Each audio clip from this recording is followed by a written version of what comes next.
What's going on, and welcome to the Halftime Hash with your Orange Weekly. It's your boy Ray hanging out today, and let me hear what you think, people. What do you think? Go Vic Fangio. You're awesome, man. Great job, Vic Fangio. Hey, do you have any Pat Shurmur lovers out there? Let me hear you, Pat Shurmur lovers. Where are you guys at? How you feeling, Broncos country? Broncos at halftime, 17-7 against the Las Vegas Raiders right now. Again, y'all know how it works, man. Y'all just post your comments, post your reactions. This is the time to vent, man. We got 10 minutes together right now, right here, right now, to talk through what we noticed in the first half, to see what's going on, and to get what you are thinking right now. Again, Broncos down 17-7, giving up just a late there 2-minute drive to the Raiders. Let me just read the stat lines for you, and then we'll jump into it today. Derek Carr, 13 for 19, 210 yards, 2 touchdowns, 0 interceptions. I mean, the guy has been really just had all day in a bag of potato chips today. We're going to get to the defense here in a second. Y'all don't worry about a defense. Jacobs, and really in the run game, really not doing much at all. Ruggs, of course, getting that big bomb at the start of the game to put them up here on that side. Flipping it over to the Broncos side of the house. Bridgewater, 12 for 17 for 98 yards. He's got 1 touchdown pass and, of course, 1 interception. That interception was brutal. We'll get to that here in a second. Gordon and Williams, Javonte Williams, of course, splitting the carries like always. Nothing going on in the run game. And our pass game just looks anemic as of right now. So, again, this is all about you all. We are Orange Weekly. We are sponsored by DraftKings and the TPP. And, man, y'all, we love hanging out with y'all. If y'all like your Broncos content, hit that like button, hit that subscribe button. We got shows for you each and every day, Monday, Tuesday, Wednesday, twice on Thursday, and we even do it a couple times on Saturday and Sunday. Make sure you post your comments right now because this show is about you. All right, where do we begin?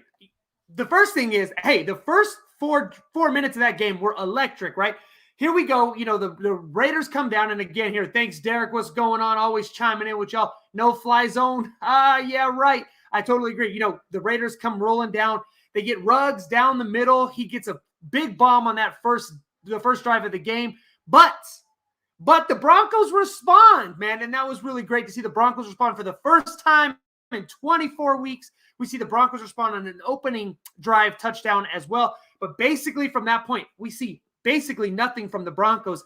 And the theme that I saw time and time again, Derek Carr all day in the pocket. No pressure, taking his time, and it just seems like every single time Bridgewater looks up, man, there's somebody that's in his face, giving him a big old smackdown, man. That is just unbelievable, Bridgewater, what we're seeing over there. And if he keeps up, man, he's going to get hurt again. There we go. John, thanks for chiming in like always, brother, man. John, one of our fan hosts here. Line of scrimmage on both sides of the ball looks terrible again. Totally agree. Can't think of a single defensive player or a linebacker that's even made a meaningful contribution in this game at this point in time. And I can think of about 17 offensive linemen that haven't done anything in this game and hurt us this game. Again, can't get any pressure on Carr. Carr has all day. He's got 200 yards passing. Bridgewater, he doesn't even have a moment to even think at this point in time. And what do we see with Bridgewater? 98 yards plus that horrible interception on going in for 4th down. I'm not even going to begin with the coaching staff right now because I don't even have the patience for the coaching staff right now. Call it what it is. The Broncos are an average team at best, and until there's clear ownership and front office cleaning, they will continue to struggle to be even the middle of the pack. Doug, thanks for chiming in, man. I think, the interesting thing for me as we think about the makeup of this team here, right, and we think about the first few weeks, preseason, lots of folks had the Broncos roster on paper, the roster being a top 10 roster in the NFL. I think, Doug, this gets to your point. Despite being a top 10 roster where you're putting a mediocre product on the field on a regular basis with no accountability. And I think that's a really interesting rub that I've started to see in my frustration level with the coaching staff to the moon. It doesn't even matter. I'd fire them all. I'd get rid of literally all of them, but it's not up to me. And I know there's a few other folks out there that may not agree with me there. We cannot lose to a special teams coordinator. Shadow, thanks for chiming in, man. I think it's an interesting deal, right? You know, when you see these big momentous moments in sports, right? Your star player goes down, something happens with the coaching staff. Does that galvanize the team or does that break the team apart? It seems today that has galvanized the Raiders, but I'll be honest, the Broncos have made it easy. I'd be galvanized out there right now against the Broncos deal right here. It says something when the Broncos' current staff are being outcoached by a team that had their head coach fired this week. The critical Broncos fan, thanks for chiming in. I'll be the one. For the Orange Weekly show, I am the poster child for the Fire Vic, Fire Shermer, Fire McMahon campaign that I've been putting on for literally 2 years now at this point in time.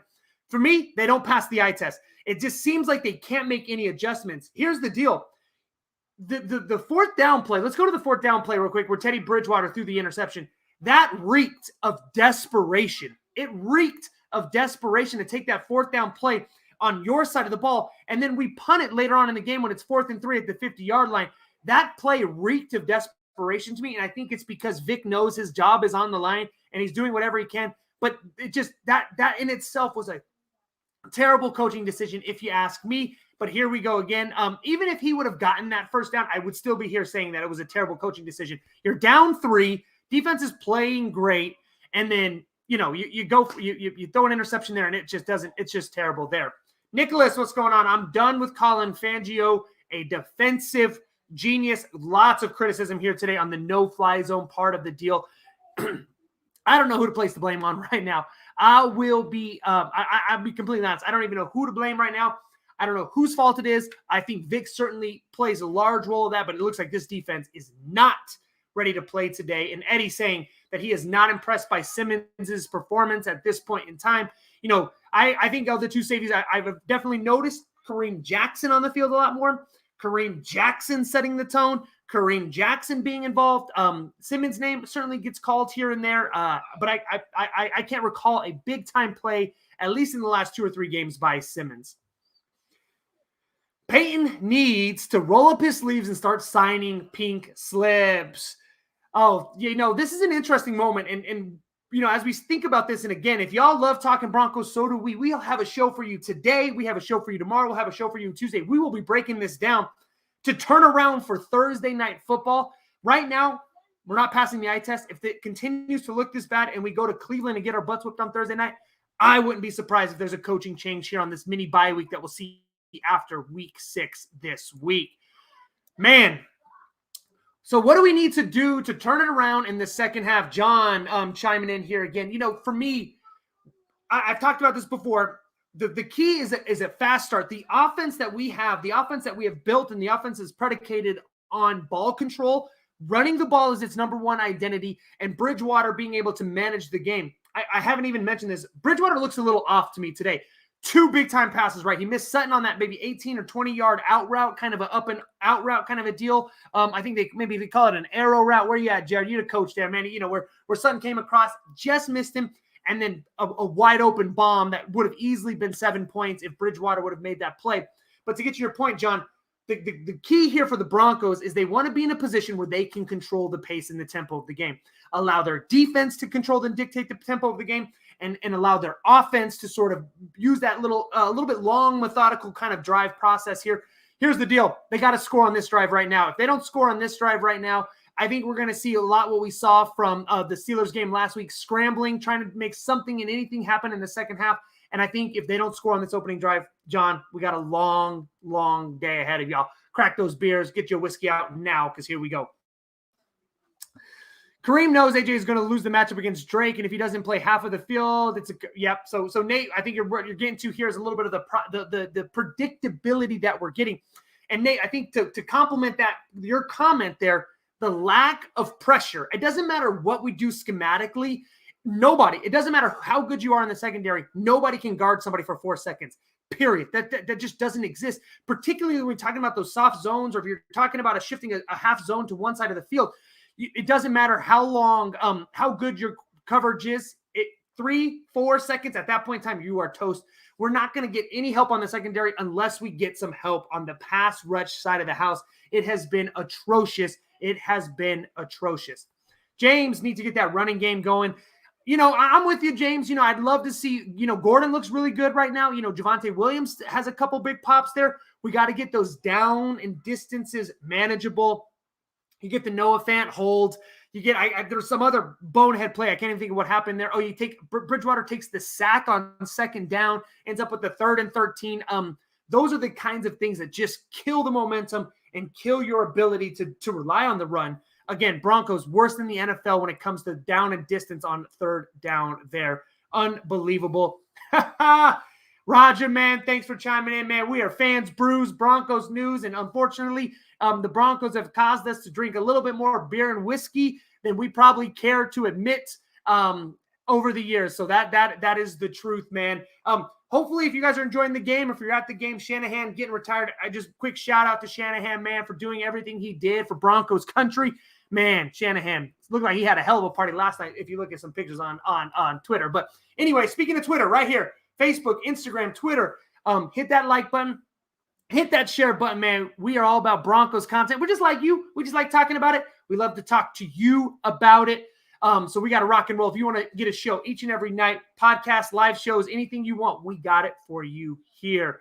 As we're coming up here, Ray, at least I'll have awesome beer no matter how this game. At least you'll have an awesome beer. Hey, Kevin Dandino, our fearless leader, we appreciate you, brother. I know you are at the game, and I hope you're having a hell of a time at the game there.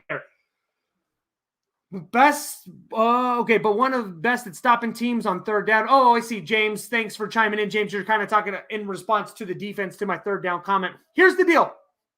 Broncos, you get the ball to start the second half. We got to get out. We got to get some points on the board. We got to be able to get into a position where the Broncos can dictate the pace of the game in the second half. Here's the reality, though. If you are down by 10, you are down by 14. Once you've hit that 2-score mark, as you go into the 3rd quarter, you no longer get to dictate the pace of the game. The team that is up by 2 is the ones that are allowed to dictate the pace of the game at that point in time. The Broncos need to get this into a one-possession game, be able to dictate, manage the clock, and I'd love to see some adjustments from that line or from the coaching staff. All other than that, pressure. We are missing. We need to get pressure on the ball, pressure on Carr, get him off of his mark a little bit. And I think that will be the recipe for disaster, or recipe for success, not the recipe for disaster in the second half. Hey, we're Orange Weekly. We love y'all. We love the Broncos. Y'all know how it goes. Go Broncos. Hit that like button. Hit that subscribe button. And we'll see y'all at the after game show on the Monday night show, the Tuesday night show, and then turning around for the Thursday night show this week. Let's go Broncos.